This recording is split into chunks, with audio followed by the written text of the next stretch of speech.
ধরুন আপনি একজন, আপনার বয়স 30 বছর, আপনার সুন্দর ফুটফুটে দুটো বাচ্চা আছে, আপনার লাভিং একটা হাজব্যান্ড আছে,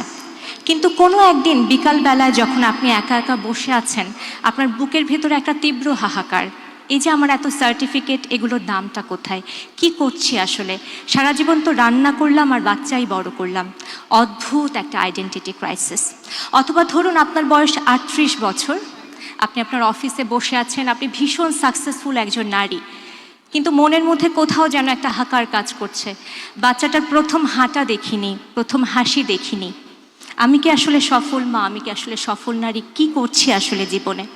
নারীদের সাথে এই আইডেন্টিটি ক্রাইসিস শব্দটা আমার কাছে মনে হয় ভীষণ ওতপ্রোতভাবে